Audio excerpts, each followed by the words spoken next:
ప్రభు యేసుక్రీస్తు నామమున అందరికీ వందనాలండి. అందరూ బాగున్నారా?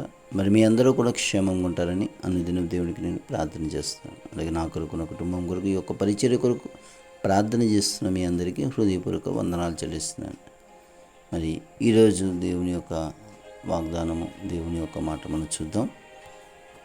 దయగల ప్రభువా, తండ్రి, నాయన, ఈ దినము నాయన మాతో మీరే మాట మాట్లాడాలో నాయన మాట్లాడమని, మీ వాక్కు ద్వారా మాకు దీవెన ఆశీర్వాదం కలుగు చేయమని యేసు నామమున అడుగుచున్నాము తండ్రి. ఆమేన్. ప్రియ సోదరి, ప్రియ సోదర, మరి ఈరోజు దేవుని మాట చూద్దాం.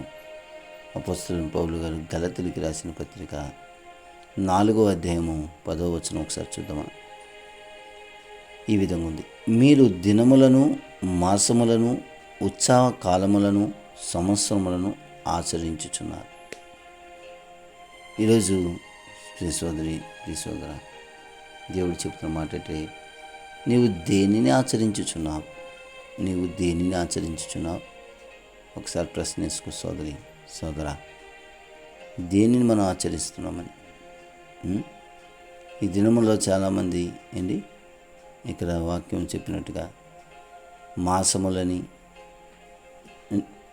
దినములు, రోజులని, ఉత్సవాలని, పండుగ దినములని ఏంటి అని ప్రత్యేకమైనట్టుగా వాటి గురించి ఆచరిస్తున్నారు. కానీ ఆ వాక్యం ఏం చెప్తుంది? పైన ఉందండి, ఆ కాలమంది అయితే మీరు దేవుని ఎరగని వారై నిజముగా నాకు దేవుళ్ళు కాని వారికి దాసులే ఉంటుంది. కానీ ఇప్పుడు మీరు దేవునిని ఎరిగిన వారును, మరీ విశేషముగా దేవుని చేత ఎరుగబడిన వారై ఉన్నారు గనుక బలహీనమైనవి, నిష్ప్రయోజనమైన వారిన మూలపాఠముల తట్టు మరలా తిరగనేలా, మునపటి వల్లే మరలా వాటికి దాసులై ఉండనేలా అనుకో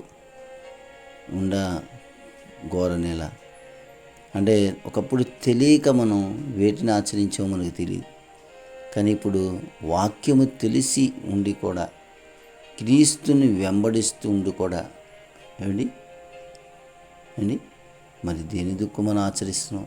వేటిని ఆచరిస్తున్నాం? ఇంకా వాటి వైపు, వీటి వైపు నీ ఆలోచన ఉంటే సోదరా, సోదరి, వాటిని సరి చేసుకో. నా పిల్లలారా, క్రీస్తు రూపము మీ యందు ఏర్పాటు వరకు మీ విషయమై మరలా నాకు ప్రసన్న వేదన కలుగుచున్నది. మిమ్మల్ని గూర్చి ఎటు తోచక ఉన్నానని పౌలు గారు సెలవిస్తున్నారు. చూడండి, కడగబడిన పంది మళ్ళా బురదలోకి వెళ్తే ఎంత అసహ్యంగా ఉంటుందో, కుక్క వాంతి తట్టు తిరిగితే ఎంత అసహ్యంగా ఉంటుందో పేతురు గారు రాసిన పత్రిక 2వ అధ్యాయము 2వ వచనం 22 ఉన్నట్టుగా.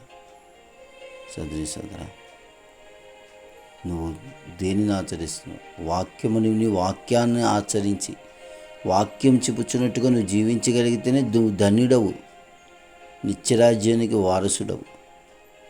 కానీ వ్యర్థమైన వాటితో దినములని, కాలములని, పండుగలని, ఏమండి ఉత్సాహ కాలముని, మాసములని, వాటి తట్టు కనుక తిరిగితే ఖచ్చితంగా సోదరి, సోదర, చాలా మనం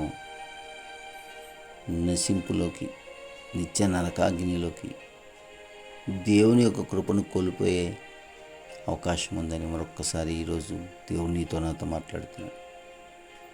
కనుక ప్రియ సోదరి, సోదర, వాక్యాన్ని తెలుసుకున్న నీవు నేను వాక్యాన్ని అనుసరించి జీవిద్దాం. దేవుని యొక్క కృప, ఆశీర్వాదాలు పొందుకుందాం. అట్టి కృప దేవుడు మనకు అనుగ్రహించును గాక. ఆమేన్. దేవునికి మహిమ కలుగును గాక. ఆమేన్. ఈరోజు పుట్టినరోజు, వివాహ దినములు జరుపుకుంటున్న వారందరికీ దేవుడు నూతన దయా కిరీటాన్ని అనుగ్రహించును గాక. ఆమేన్.